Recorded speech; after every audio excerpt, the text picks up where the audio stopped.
This is the San Francisco 49ers Report by Chat Sports. I'm Chase Senior. Hope all of you out there are having a great weekend. And coming your way on the show, Warren Sharp of Sharp Football Analysis, one of the brightest analytical minds in covering the National Football League this week, released his 2024 football preview.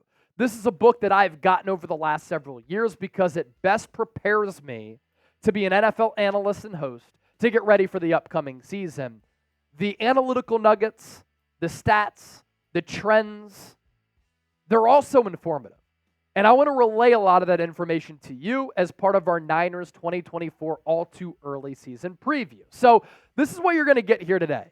Win projection and history, informative analysis and trends, Niners positional rankings on how they stack up against other teams, key additions and subtractions, and our guarantee you will be informed today, which is what I always want to accomplish here on this show.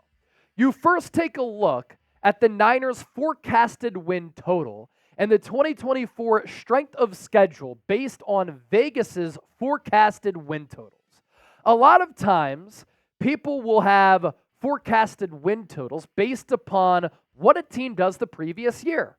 I don't really like that because what does it do for you the next upcoming season after all of the additions have been made via the draft and NFL free agency? So this is different here. And when you look at this photo, the Atlanta Falcons, for instance, easiest schedule in the NFL, all the way up there in the top right corner in the green. The most difficult schedule, the Pittsburgh Steelers, bottom left, all the way in the red. It is a good sign here that the 49ers are in the middle pack of the National Football League, the 18th easiest schedule in the NFL among 32 teams. And the Niners' forecasted win total is 11.5 games. The health of the 49ers, in my opinion, will go a long way in determining the fate of the Niners in 2024. You think about what San Francisco has done in recent memory. Over the last 5 years, they have been to 4 NFC Championship games and 2 Super Bowls. That's a lot of football playing deep into the calendar year. So they don't have a long offseason. In fact, it's a short one where their bodies are beat up with less recovery. And this is fascinating because since Kyle Shanahan was hired in 2017 and up until last year, the 49ers were top 10 in injury rate every year. In 2017, year one, 10th most injured team. In 2018, 4th most injured team. 2019, 6th most injured squad. In 2020, that season was a disaster coming off that Super Bowl loss to Kansas City, the number 1 most injured team in the NFL. In 2021, still made it to the NFC title game, 3rd most injured team. In 2022, 9th most injured team. Last year, for the first time as the head coach of the San Francisco 49ers, Kyle Shanahan finally, I should say, had health on his side because the Niners were the 4th healthiest team in the NFL. But going into 2024, the rest advantage is not on the Niners' side. In fact, they have been hit with a rest disadvantage. The net rest edge rank, 32nd in the NFL. The Niners have a minus 21-day rest disadvantage, meaning as compared to the opponents that they play, a lot of short weeks, not as much rest. Their prep rank, 28th among 32 teams. Rest rank, dead last, and they have the most short week road games, in fact, 30th there. So some of the most short week road games. So that's problematic for me if the Niners cannot stay healthy because of the history and how they play football physically. Will the Niners win more or less than 11.5 games? Type O for over or U for under. Let me know right now down in the comment section. As for the offensive side of the football, I do think looking ahead, San Francisco's offense should still be elite. Why? Continued continuity and premier talent.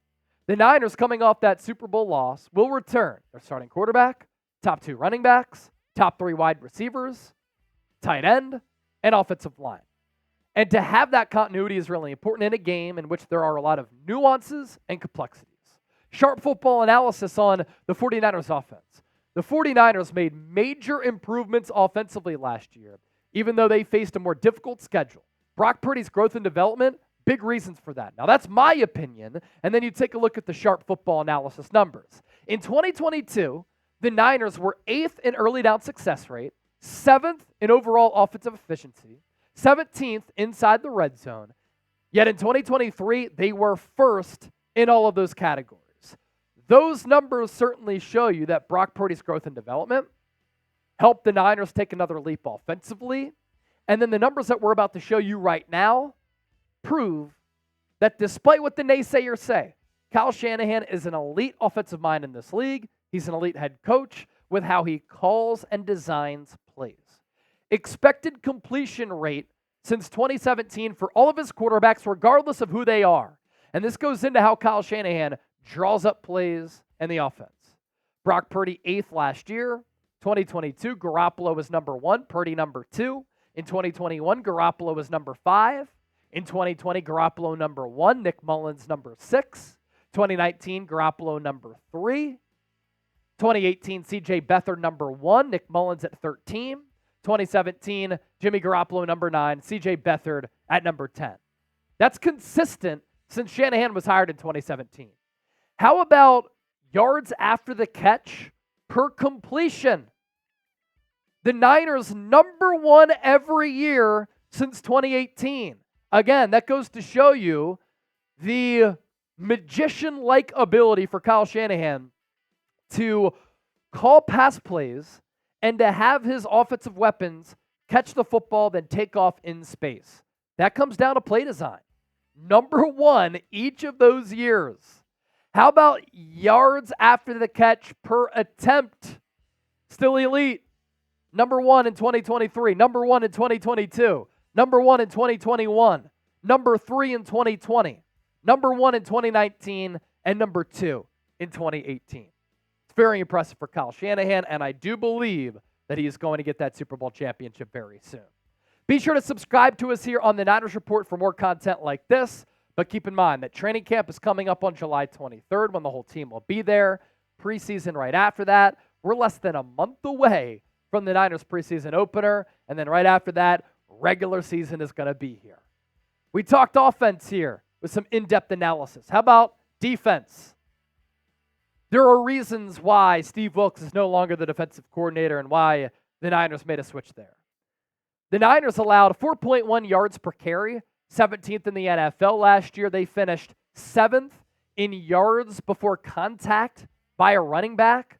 The 49ers were a little bit sloppy as well, 4th in defensive pre-snap penalties per game. Their struggles against the run, some of the breakdowns in coverage, the lack of adjustments, especially against Kansas City, partially why the Niners made changes to their defensive line and a change at defensive coordinator.